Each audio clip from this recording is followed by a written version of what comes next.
Hey everybody, thanks for tuning back in to another Tuesday's chat with OTRAMM.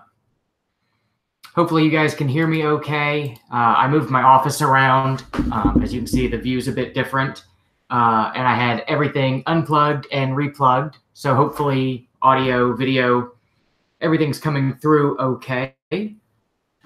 Yeah, it's nice to be back after the holiday break.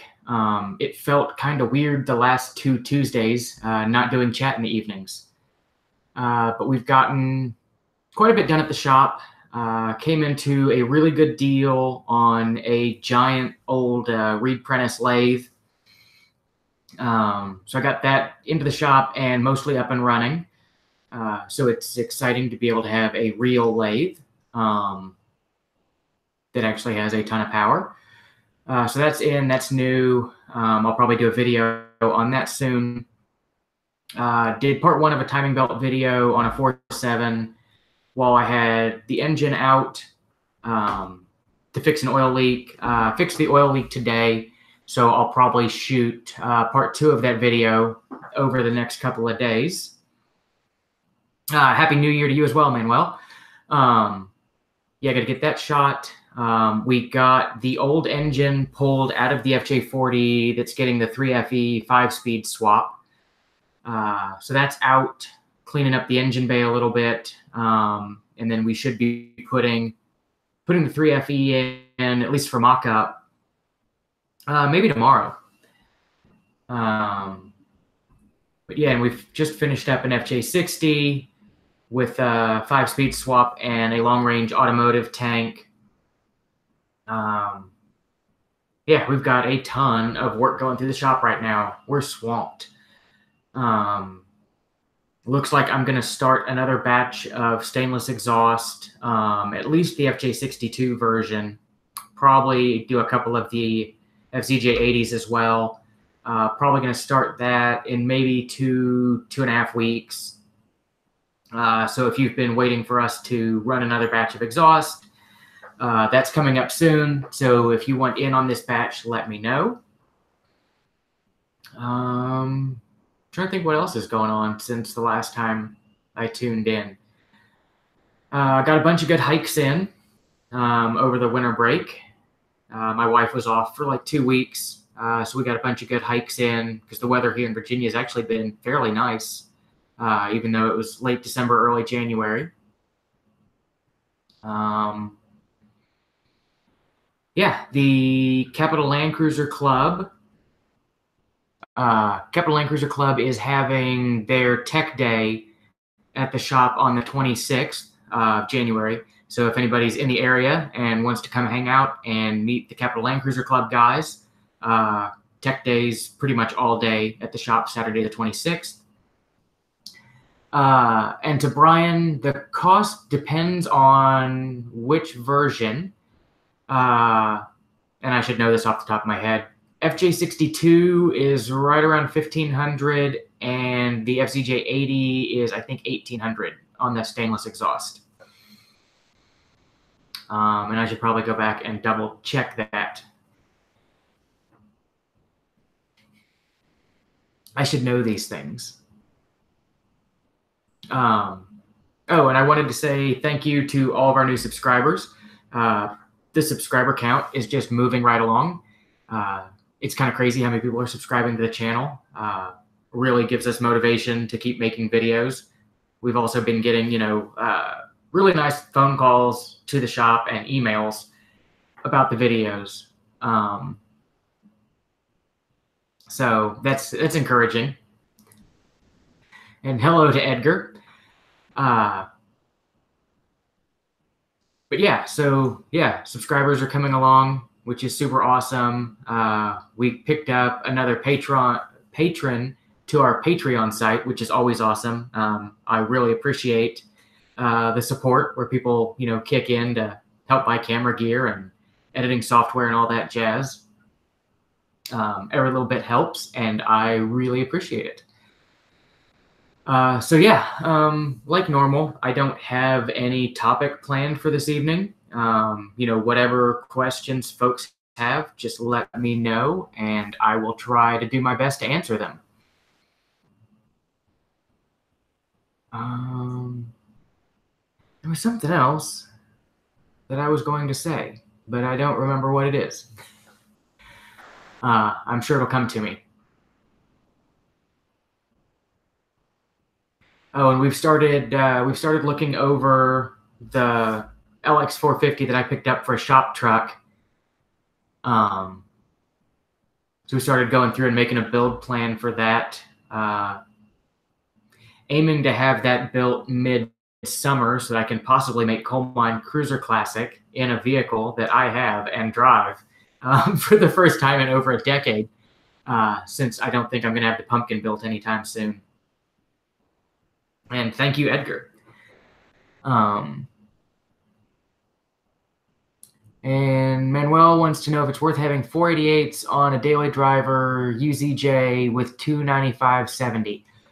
So I'm terrible at metric tire conversions. What does that work out to in like 33, 34, 35? Which I guess I could do the math. But yeah, I can do the math. Okay, 34.2. You did the math for me. Awesome.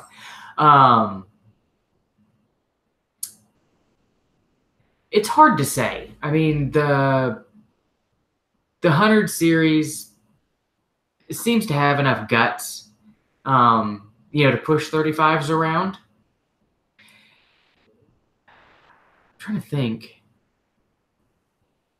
I'm trying to remember if I've re-geared a 100 series or not. I know I've done lockers in them, but I can't remember if I've ever re-geared one. I'd be slightly leery of going to a 488 in the front diff just because that's already a fairly small differential. And going to a 488, you're going to an even smaller pinion head with lower tooth contact.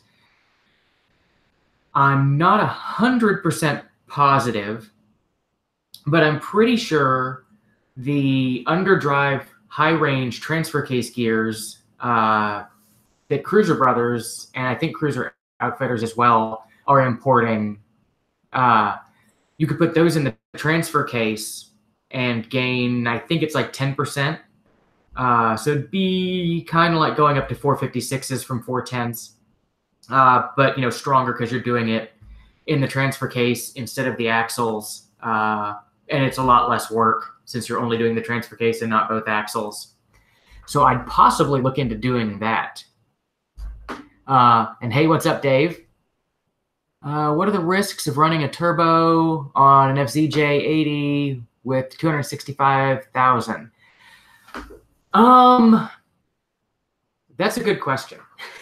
I just picked up an 80 series with 348,000 on it, and I'm toying with throwing a turbo on it just to see what happens.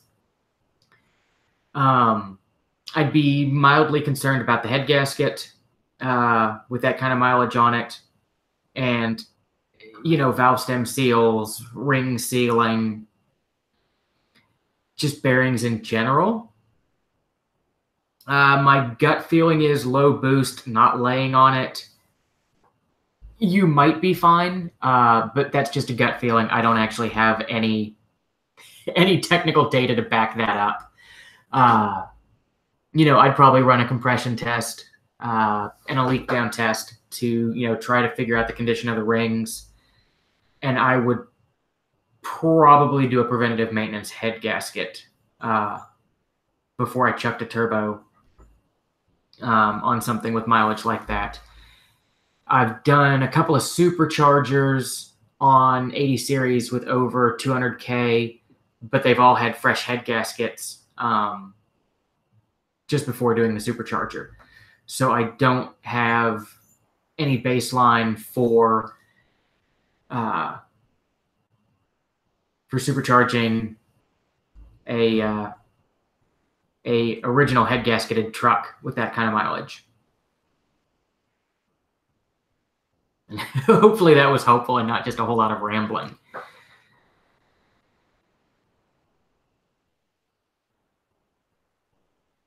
I'm tempted to do it on mine just to see what happens. And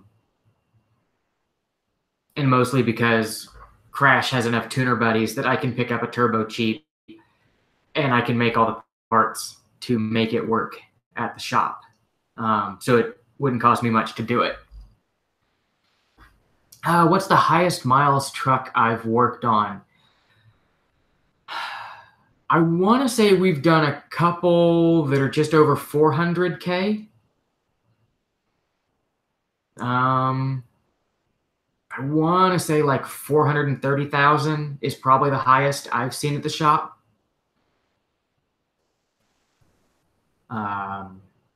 We have a ton of them coming through in the mid to upper 200,000s. And, we've got quite a few customers in the lower 300,000.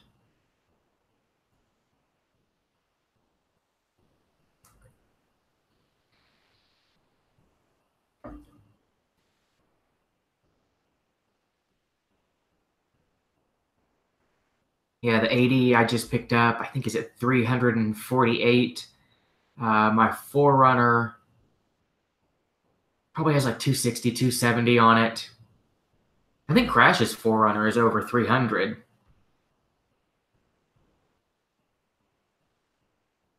And still runs well. It just leaks oil everywhere.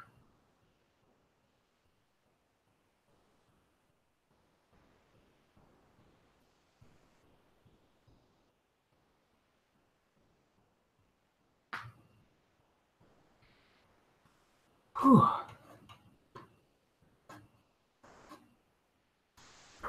It was a long day today, and I really didn't even do a ton in the shop. I buttoned up the oil leak on the 4.7, but the rest of it, I've spent the last 2 days catching up on estimates and trying to get the schedule sorted. Sitting in the office all day is killing me. Are there different brands of turbos that I would recommend? I am not the person to ask. My only experience with turbos is an old 90 Supra that I had eons ago, and it just had the factory Toyota turbo on it. I never messed with it other than upping the boost a little bit. So yeah, I don't know. Crash, my other tech at the shop, he's more versed in turbos than I am. We don't actually, beyond the diesel cruisers currently, we don't have any customers that are turbocharged. So I've never really dealt with them all that much. And Dave wants to know if I ever made the second half of the video. No, I haven't. I was waiting on oil pump O-rings to come in so that I could reseal the oil pump cover and oil pan. Those came in this morning, so I buttoned all that up. Now I just need to get some quiet time in the shop to shoot the other half of the video. So hopefully in the next couple days, I'll get that done and edited. What connecting rod bearing size would you recommend on a 9380 with 220,000 miles? That's one you're going to have to take it apart and measure everything. There's not a standard, oh, it's got this many miles, it needs this bearing. That's a decision I usually leave to my machinist. I'll pull everything down, take him the crank, the block, the rods, and he'll measure everything up, check the oil clearances, check everything and say, hey, this needs to be turned, or this is good, you just need this bearing to get all the oil clearances right.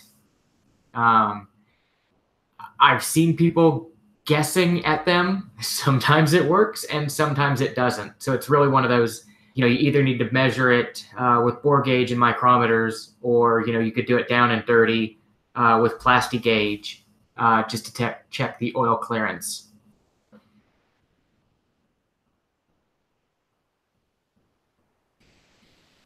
And thanks, Matt. Yeah, the heater tees aren't great. I've got a pair of angled, they're like really short angled duckbill pliers that work awesome for getting the clamps loose on those. But yeah, unless you've done a ton of them, they can be not so fun to get at.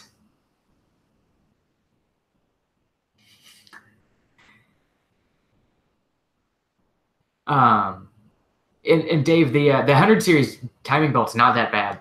It looks a lot worse than it really is. And yes, anytime the head is off, we do valve stem seals. And we always send heads to the machine shop if they're off. They always need a little bit of straightening. We send them up. He crack checks them, pressure tests them, tests the valve sealing, and then decks them. Going through as much work as it is to get the head on and off, I want the absolute best chance of a good outcome when putting the head back on. We'll measure them for warp before we send them up. But there's always a little bit of twist to them. So yeah, we always send them to the machine shop and get them checked. And the guy we use is usually pretty fast turnaround on heads, very reasonably priced for what he does. And when I've got this valve stem seals before the head goes up to him, I send them along with it because it's way nicer to pay him like $50 to put the valve stem seals in than it is for me to spend an hour fiddling with all the 24 valve stem seals down in the hole. I hate doing stem seals on a 1FZ.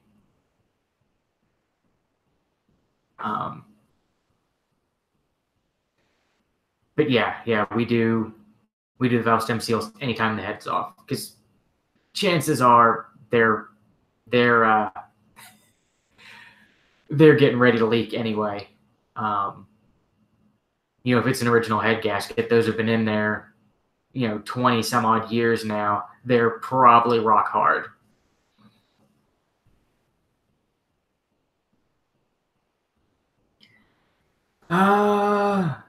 Southern California mechanics for 80s.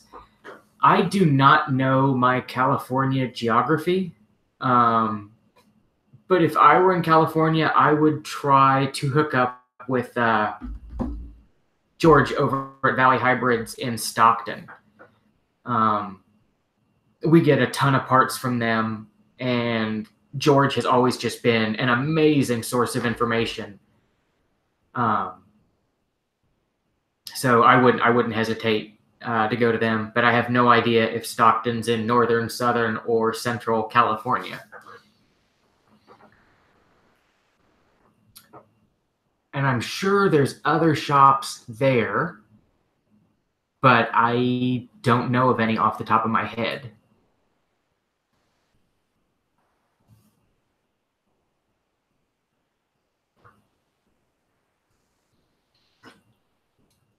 Yeah, Valley Hybrids, it's not hybrids like Prius hybrids. It's hybrids because they put diesel stuff in Land Cruisers.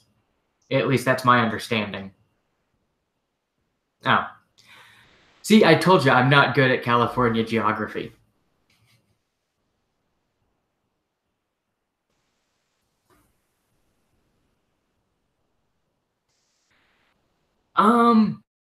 So Valley Hybrids, I don't think has a website, but the parts arm of the business is cruiserbrothers.com. And if you call in, you'll either usually get George or Ward. Both of them are awesome dudes.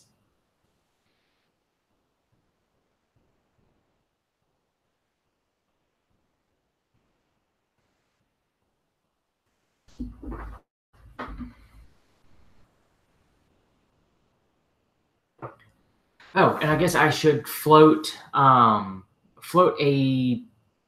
service offering idea that I've been kicking around for the shop. We've had since the YouTube has grown, we get a ton of people like calling or emailing with questions on their trucks, or more pre-purchase inspections, things like that. And a lot of times there's not a whole lot I can do because I can't see or hear what's going on with the truck. And, you know, I hate to tell people there's nothing I can do, but, you know, a lot of times, you know, I'll go back and forth and they'll send me videos and stuff like that, but it doesn't work super well. But I stumbled across some software while looking for something else this weekend that's made for like maintenance technicians. Yes, video diagnostics is where I'm going with this. It's an app that the customer would download on their phone, and it lets me watch through their camera and hear everything.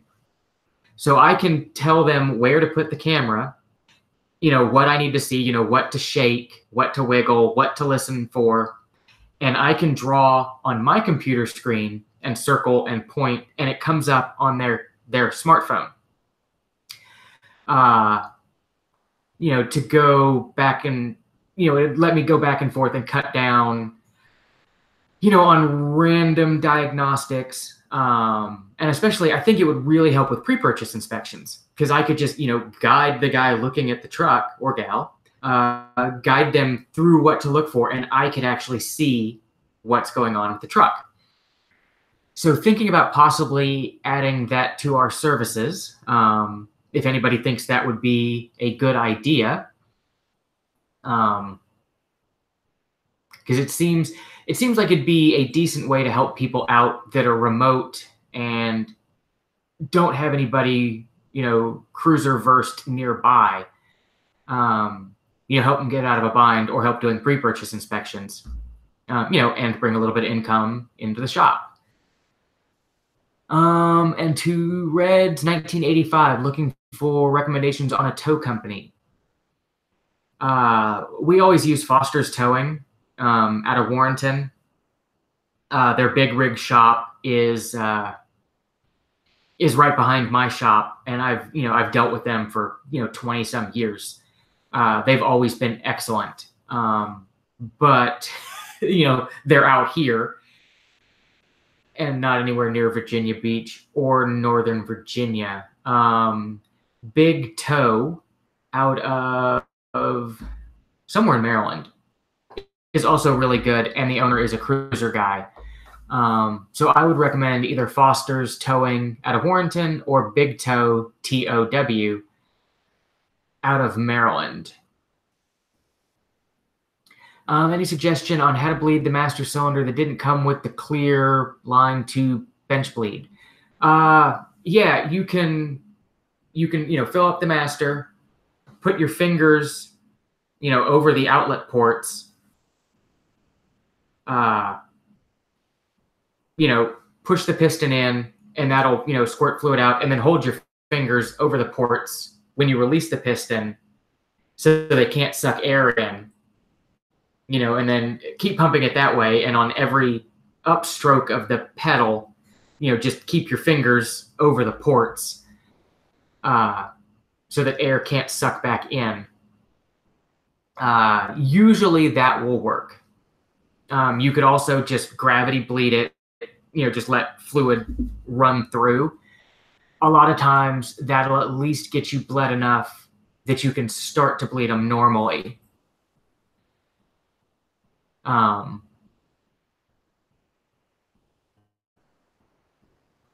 But yeah, that'll help a lot. Or you can pick up a pressure bleeder.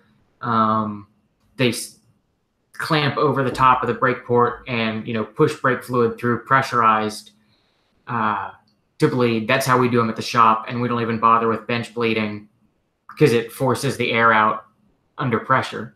And you can pick the cheaper ones up on Amazon for like $50 with a universal bleeder attachment.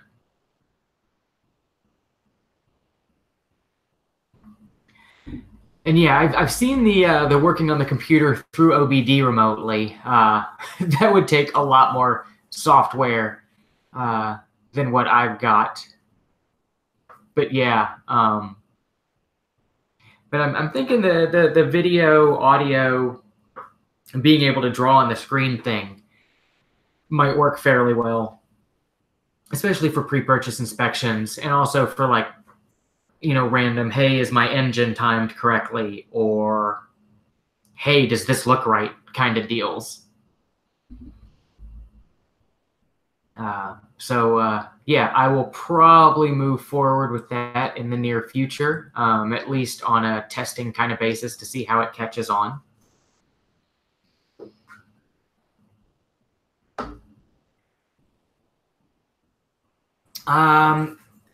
As far as I know, there is not a method of bleeding the ABS pump through the diagnostic port on a 1FZ. Toyota lists a special service tool. It's called like ABS checker or ABS test or something like that, that I believe used to be able to do that, but it was one of those you unplugged the ABS harness and plugged that in and did it that way. I've never actually seen one in person. I've only seen reference to it in the manuals. Usually what we do, if an 80 is being funky and not wanting to bleed out with the pressure bleeder, we'll bleed it really well with the pressure bleeder. And then, our parking lot's gravel. So we'll do a couple of panic stops in the parking lot in the gravel that engages the ABS. We'll do that a couple of times, get the ABS engaged, and then we'll bleed them again. And usually that does the trick. I haven't ever actually had to do any kind of weird dance with the ABS electrically to get it to bleed out on an 80. The 100 series and like the 4th gen, I think, and up 4Runners have the weird electric booster ABS master cylinder combo thing. And that can take some funky computer activations to get them to bleed out right.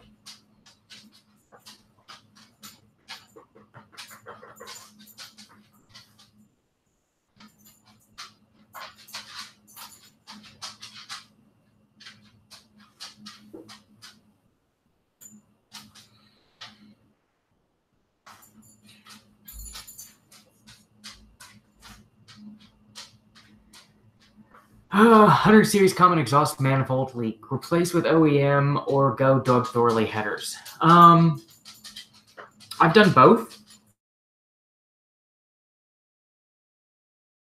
The Thorley headers are about the same price as buying 2 OEM manifolds.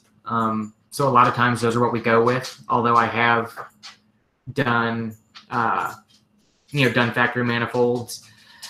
I think the longest ago I've done a set is like 5 years. And that was on a set of Thorleys, and I haven't heard of any cracking or additional issues since then.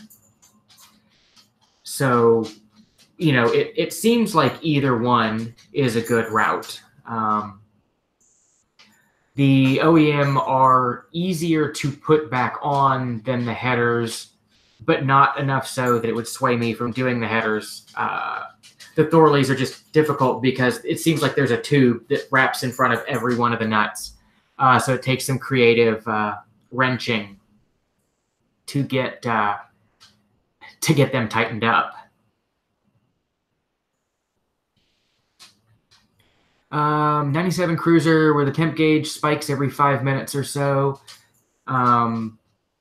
Yeah, I would probably change the thermostat first. I would watch the overflow bottle while it's running. Pop the overflow bottle open, but the little tube that goes down, leave that submerged in the coolant. And have somebody rev the throttle a little bit and look and see if bubbles come out of that overflow tube into the coolant. If that tube is bubbling and you haven't had the cooling system open lately, it's a pretty good indicator that you've got a head gasket issue.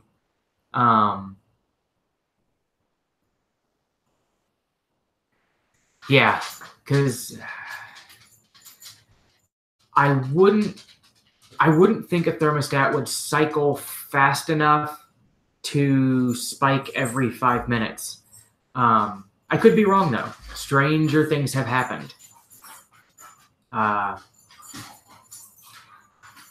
And it could also be a connection, at the temp sender. If your temp sender connection is wiggling, that could make it spike as well.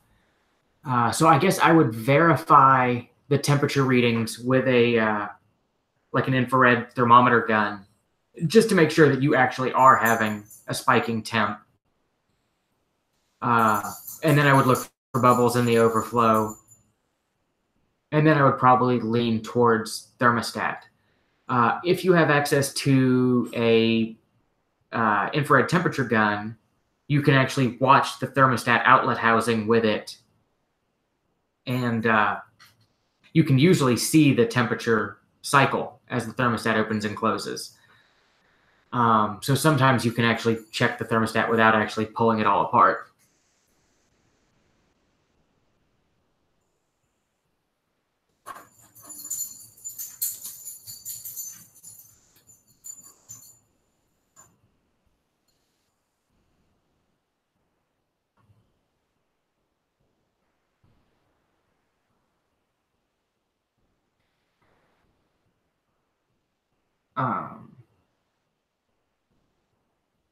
I just lost my train of thought. I was going to say something, and now I totally forgot what it was.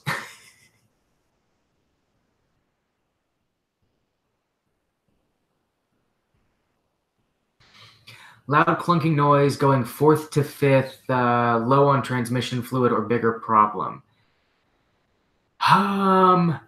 Does it only go clunk fourth to fifth, or do you get some clunk, first, second, third, and forward to reverse? Because if you're getting it through all the gears and forward to reverse, I would lean more towards drive shafts, front differential for the clunk. If it's only at fourth to fifth gear, only fourth to fifth, I'm not positive. I would think, from what I've seen of older stuff, low fluid level normally manifests itself more like on initial takeoff, like your first to second shift, or your forward to reverse shift. I guess it's possible that could be low fluid. But I would think if you had lost enough fluid to be banging fourth to fifth, you would see it spilling under the truck, or you would notice it somewhere dripping. And unfortunately, an 06 doesn't have a dipstick, so there's not an easy way to check the fluid level. And I unfortunately don't do much with the automatics. I rebuilt one once, like 15 years ago, and swore never again. I rebuilt it. It worked, but it's one of those I never want to do that again. We do manual transmissions all the time, but automatics we don't do a lot of, and we don't really see a lot of issues coming through with them. In the 80 series, I've seen some funky shifting caused by the wiring harness where it wraps under the floorboard, chafing against the floor and randomly grounding the shift solenoids, and causing funky shift stuff. But I haven't seen it yet in the 100 series. So unfortunately, I'm not a lot of help there.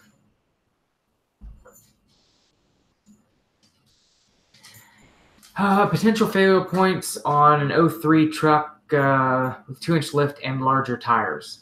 When you lift it, you're going to put some more stress on, on the axle shafts in the front, just because you're running them at a steeper angle. So if your boots aren't leaking yet, they probably will after you lift it.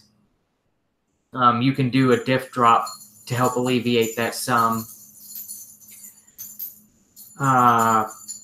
When you lift it, the drive shafts themselves are going to run at a slightly different angle, at least the rear one, which is going to make it ride in a different spot in its slip joint and a slightly different angle on the U joints, So you may hear drive shaft noises that you didn't hear before. But all in all, 2-inch is pretty mild. So I don't think you would see, a ton of ill effects. We do it pretty regularly, and I haven't noticed, any higher rate of failure on the lifted hundreds over stock hundreds.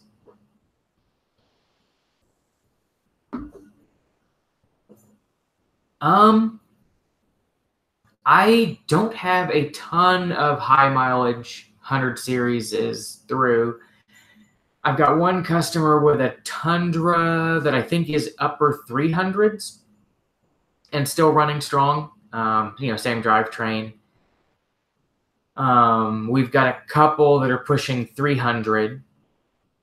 It seems to be a really stout engine transmission combo. But I haven't seen any crack 400 yet, at least not that are coming through to see us.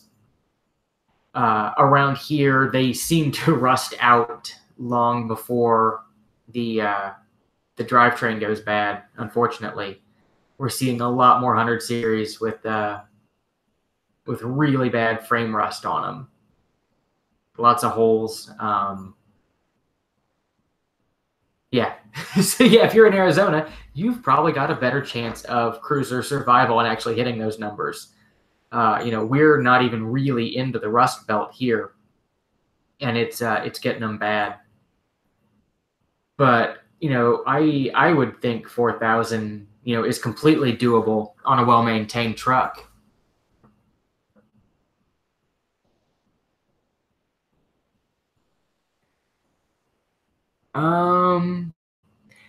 Can I remove control arm bushes, rear control arm bushes, without worrying too much about realigning the differential after I've changed the bushes? So I'm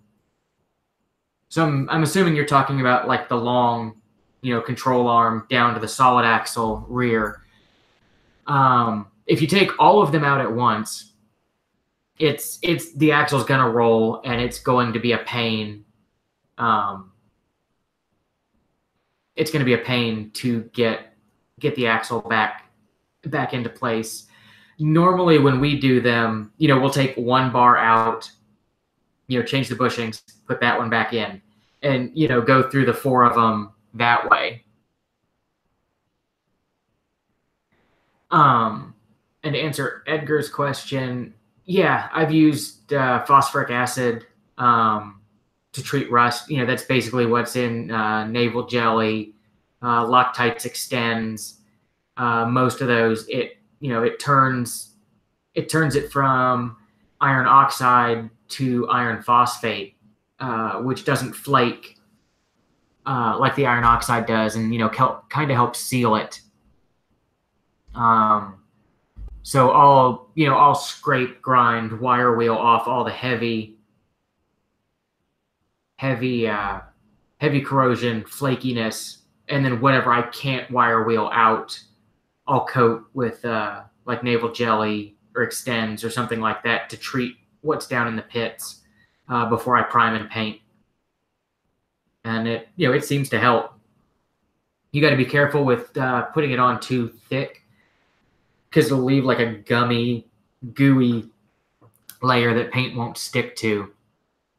So I'll usually, do a coat of that, and then I'll lightly go back over with a wire wheel again to get the excess off, so that I only leave the treated metal down in the pits.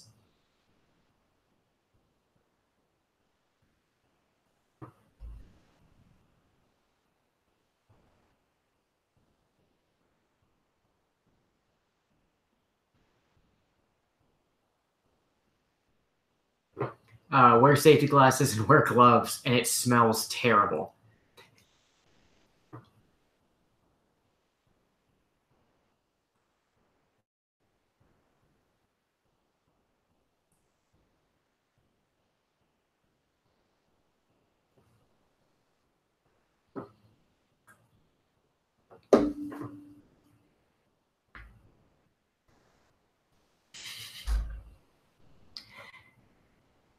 Yeah, I hate dealing with rust repair.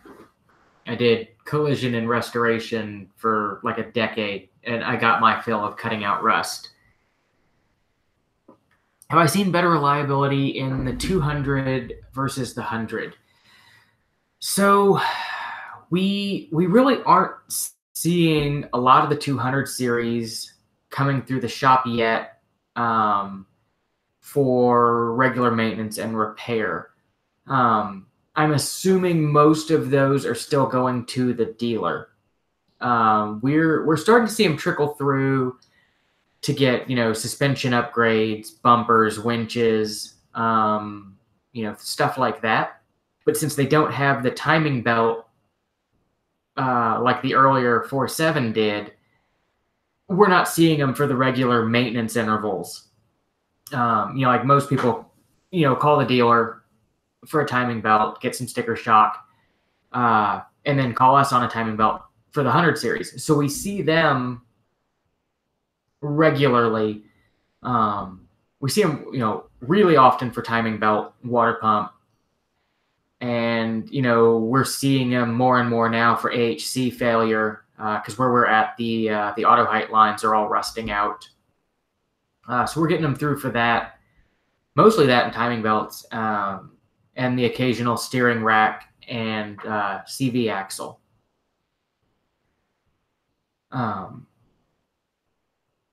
So yeah, I don't know that the 200 has been out long enough for me to make a call to make a call on the reliability yet.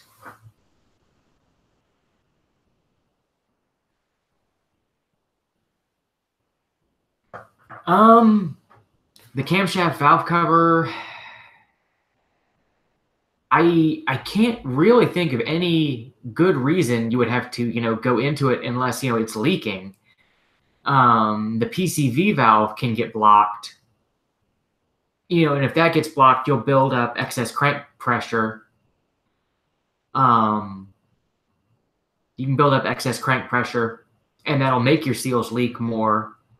But there is baffling inside the 1FZ valve cover, but I don't think it's tight enough that you could really get it carboned up and clogged.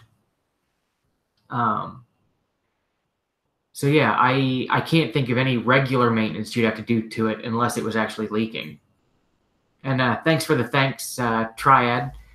We enjoy making the videos and doing the live chats. It's a lot of fun. And Brian, what would I quote for a head gasket replacement on a 97? I want to say it's right around 2,500. I'd have to look to be sure.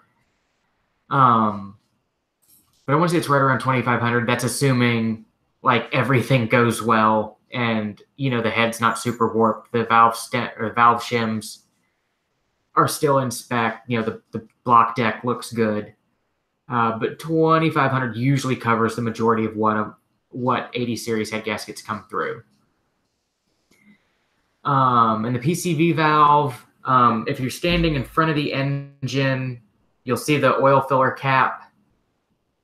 And then maybe 4 inches back from the oil filler, you'll see a little silver nipple that'll be in between a rubber grommet and a hose going up to like the intake behind the throttle body. That little silver nub is the PCV valve.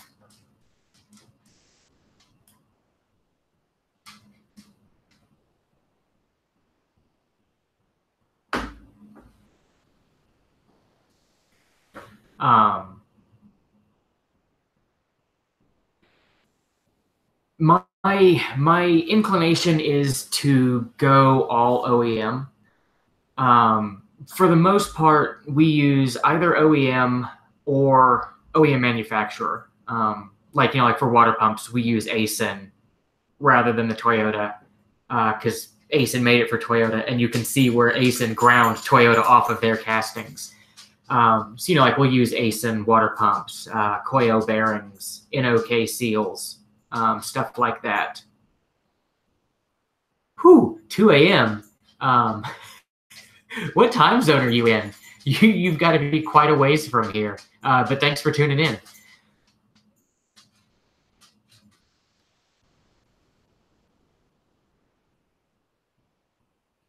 How often should trans fluid and rear diff fluid be changed on a first-gen Sequoia? I would have to look it up to be sure. I want to say it's around 60K, but I could be wrong. In the back of the owner's manual, it'll give you the maintenance schedules and list all of that out. Or you may be able to find it online through Toyota's website. I don't have access to our information system from here at the house. Otherwise, I could look it up. But my gut feeling is about 60K. Unless it's, been contaminated with water, dust or dirt, something like that.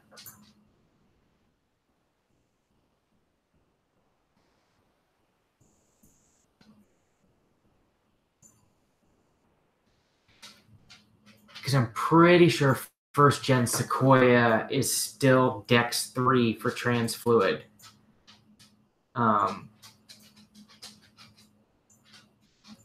Not the WS. I think the WS is supposed to last longer than the Dex 3. Would I drain and fill the trans at every oil change? I would not.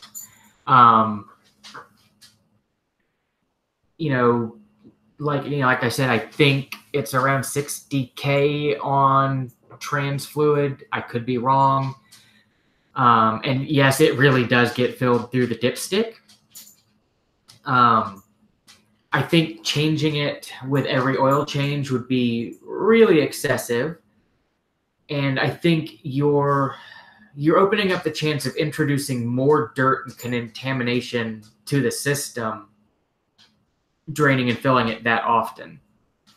I would check it with each oil change, check the level, check the color, but I definitely wouldn't change it every oil change. I think that's just asking for trouble with getting extra dirt and contaminants in there.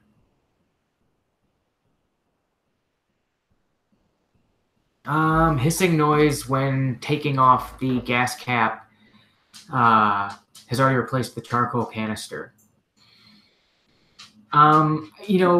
Every Toyota I've ever had has had some hissing. I think it's just a product of the way they do their fuel system. It also, we've been getting it more around here because at night, it's getting down around freezing, but during the day, it's getting up to 60. So you've got that expansion in the gas tank, the temperature being changed. You only replaced the hoses. I did not catch that. Yeah, it could be a plugged up charcoal canister. I've also seen where mud daubers have built nests in the ends of the vent hose and plugged them up. Yeah, I haven't run into one bad enough here that it's actually been worth the trouble of replacing the charcoal canister. I've heard of people doing it, but yeah, I would lean towards charcoal canister or, something has built a nest in the vent hose. How do you know when steering box is bad? When turning the wheels locks up and is hard to break loose.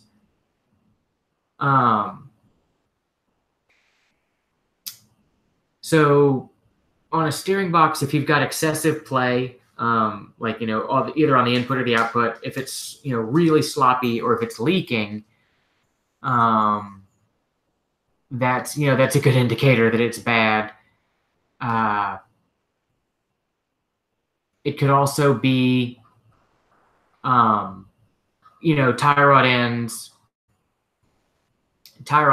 or, on 100 series ball joints in an 80 series knuckle bearings. If those have gotten really bad, you could be having a bang and pop there. Or the rag joint and the joints going down the steering column could also be having a lot of slop in them. I would just start at the axle and work my way back with somebody wiggling the steering wheel, and just see where your play and slop are. And Brian wants to know what's a good charcoal canister to replace it with. I know there's been talk on Mud of using like, I want to say it's like a Bronco or something like that charcoal canister, but I don't know exactly which one it is. But if you search charcoal canister on I Hate Mud, there's a ton of threads about it that'll point you in the right direction. I've yet to do it at the shop. So I haven't really looked into it that closely. And to David, any advice for getting motivated to swap the radiator in my 200? Yeah, just bring it down to me. We're at a point now where we're caught up enough that I could do your 200 radiator anytime you would like. Otherwise, just dive in. It's not as bad as it looks. And then Steve says, hello from Poconos. 94 with 285,000 miles. Yes, everything possible leaks. Awesome. Thank you for the thanks on the videos, and thank you for the $20. That is super awesome. You're the first person that's ever actually used that button during one of the live chats. That was awesome. I wasn't sure if it even worked. Yeah, the 97 that I just picked up has 348K, and it leaks everywhere, enough that we haven't even decided where to start fixing leaks at. So yeah, I totally feel your pain. And Dave, you are a bunch of freeloaders. No, I'm just kidding. Dave's one of our patrons on Patreon, so I can't yell at him. Steering is solid. That's weird.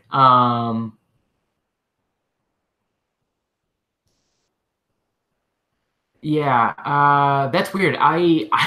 If it's sticking and hard to turn back and forth, I guess it could be the servo valve in the power steering box could be sticking and going bad. I hadn't thought about that. So that's another thing. Recently bypassed the steering cooling line with rubber hose. You're probably not doing any damage there. What we normally do is, I just went brain dead. We get like a small transmission cooler. Like we get it's like an extruded aluminum finned cooler. And, we mount it on the frame rail, where the old paperclip went, and plumb that in, just so that you're still getting some cooling. You could also put, one of the rectangle auxiliary transmission coolers, mount that up in front of the radiator. So I would probably plumb some sort of cooler inline in place of the paperclip. We use the extruded aluminum ones just because they're easy to fit and they seem to work well. And yes, I need to do an intro video on the Shop 80. We've just been so slammed. I haven't gotten a chance. I haven't even done an intro video on the new lathe, and it is super awesome. I need to do a video on that too. Yeah, cruisers just leak. Any intel on the new 2020 model Land Cruiser or diesel option? I've got nothing. I should stay more on top of industry gossip, but I don't. The paperclip is exceedingly fun to swap. It goes between the core support and the frame rail, and because of the way it's bent, it doesn't come out whole. You've got to take the front body mounts loose and lift the body up off the frame to get enough room to snake the lines through. I mean, it's not horrible. I've done it in the driveway, but it's not fun, and it's kind of sketchy lifting the body up. And Sam, yeah, it's getting close to 7, but my wife's working late tonight, so if you've got questions, I can answer them. And to David, yes, I've still got the 200 series ARB skid plates hanging out in the shop. They've been occupying space under the new press. So yeah, the box is dirty, but the skid plates inside are new. 93 FZJ, can't find the fuse for the radio. I'm pretty sure the radio fuse is in the dash panel, like right above your left knee. I don't think that's in the underhood box. I'm almost positive it's in the dash panel by your left knee. There is one, unless somebody's wired in an aftermarket radio and done something funky. I'm trying to think. I'm pretty sure. Nothing's labeled radio.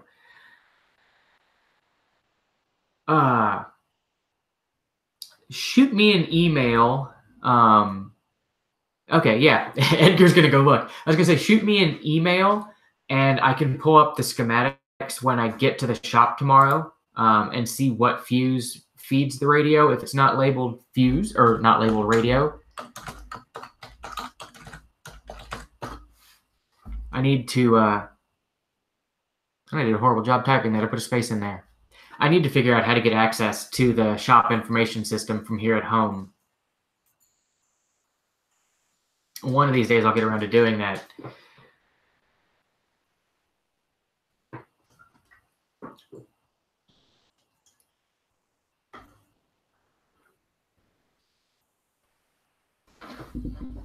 It's not time yet.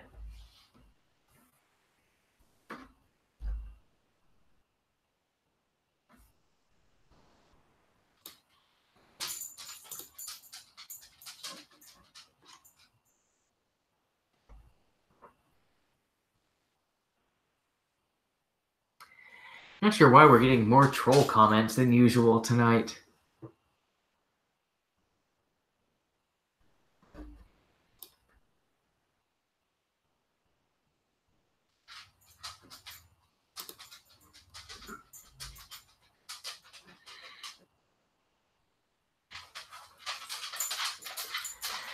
Yeah, so I can pull up, luckily if I pull up the factory wiring diagram, it'll give me, I can trace back from the radio to whatever fuse it's leading to or powering it up. So I should be able to tell you which fuse it is. I just don't have any way of looking it up from here.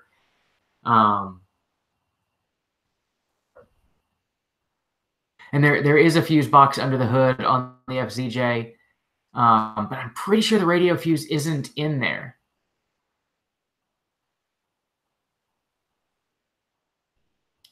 Center diff lock activates itself when driving in 4 high regular driving.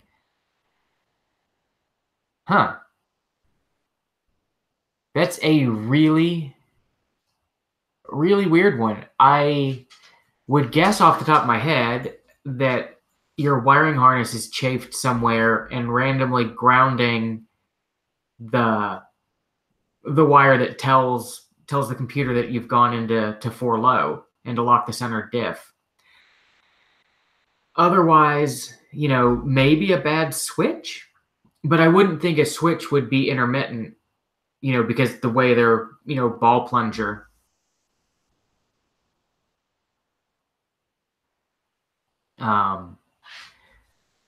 But yeah, my first inclination would be wiring harness.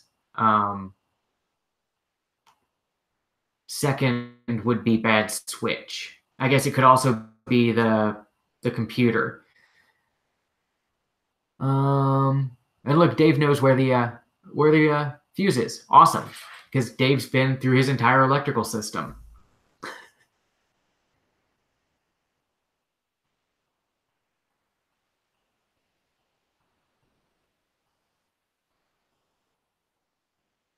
Oh, and we're going too fast now.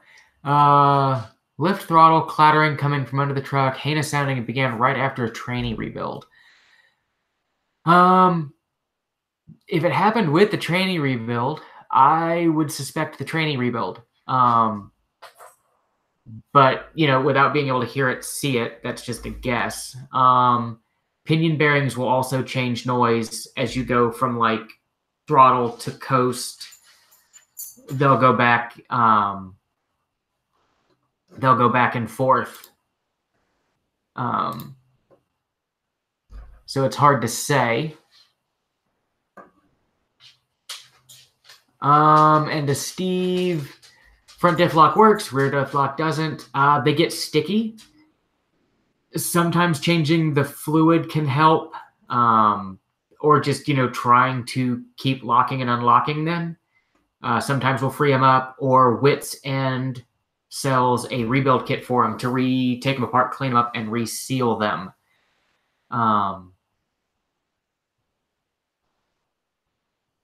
And awesome to Mike that the fuse box was the problem for his heated seat.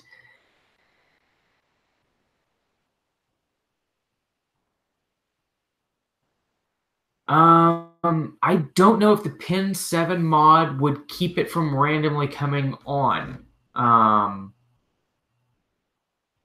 Because it's weird that it's randomly coming on. So either the switch is intermittently sending a bad signal, or you've got like a chafe in the wiring harness sending a bad signal. So without really knowing where the problem is, there's a chance you do the Pin 7 mod, put the CDL switch in, and you still get the random signal telling it to lock the center diff.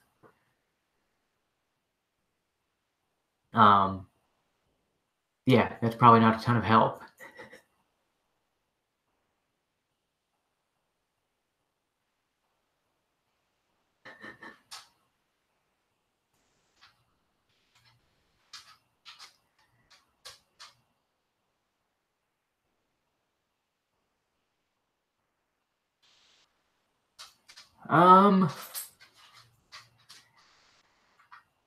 And to answer Sam's question, charge me another $700 to troubleshoot, then fix nothing and blame the transfer case.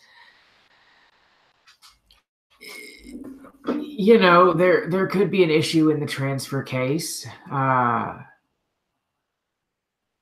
all the linkages for the T case, were out when they did the trans. I hate to get into the, ever since you were in there, because, we get our share of them being a shop, somebody will come in for brakes and then complain that their power windows don't work when they get it back. So I hate to feed the fire on those, but, if you've got weird drivetrain noises that started when the transmission was rebuilt, that's where I would start. I'd be tempted to get a second opinion on it. And Happy New Year to Google.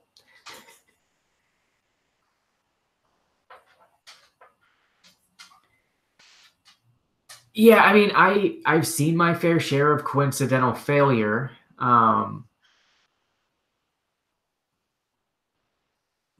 Yeah, it's hard to say without seeing it and hearing it. But I would probably get a second opinion on the trans. Swapping gears from an FJ60 to an FJ60, worth it. Trying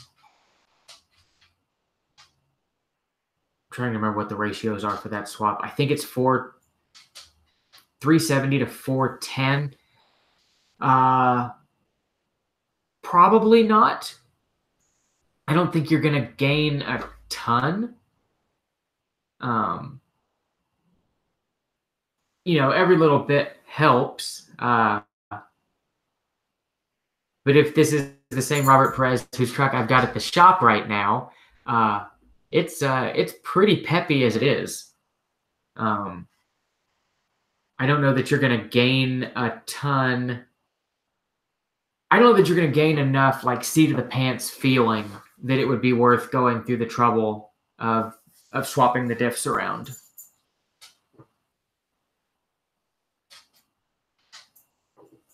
Yes. Also, thank you from me to everybody else who chimed in on the Radio Fuse thing. It is super awesome when other viewers bail me out when I don't know things. And it keeps me from having to go look it up tomorrow because it bugs me.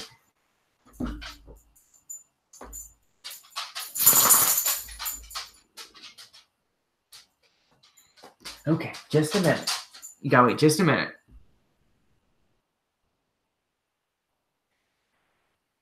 Cool. And the dogs are now getting quite annoyed because they know it's their dinner time. So I'm going to jump off of here. Oh, okay. One more thing. I'm not going to jump off and feed you guys. Sam has more questions. You have to wait.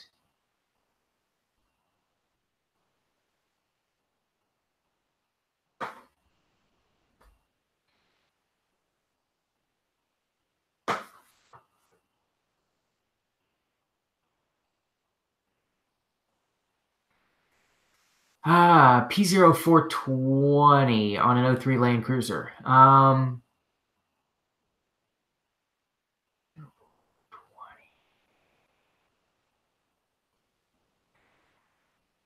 trying to remember P0420 off the top of my head. Just one second.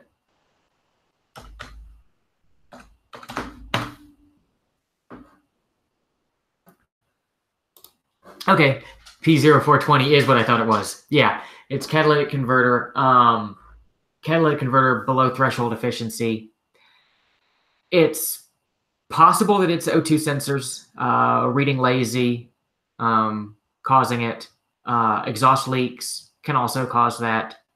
So I would check O2 sensors for proper operation and check for exhaust leaks before condemning the catalytic converter.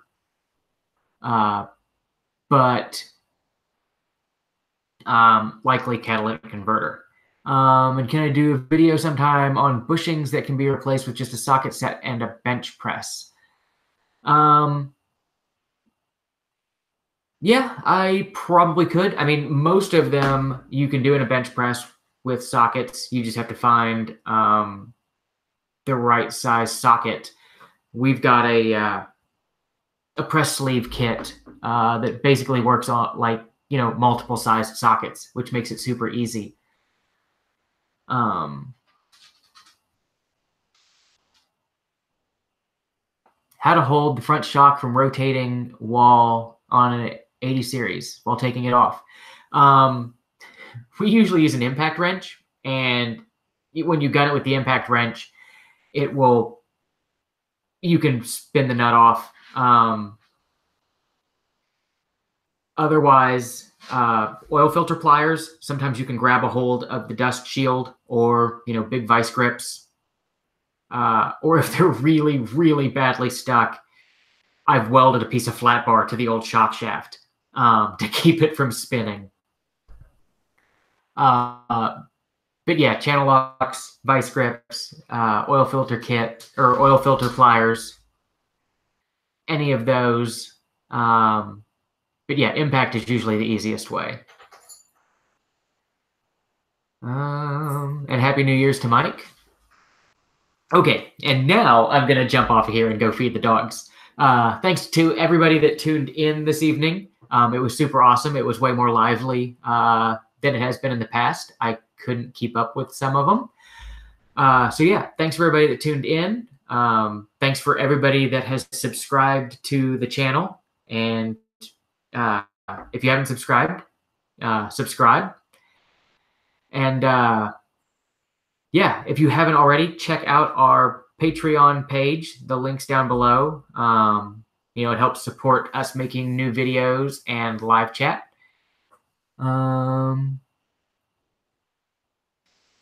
So yeah, thanks for everybody for tuning in, and I'll catch you guys next Tuesday. I'll catch you later. Thanks.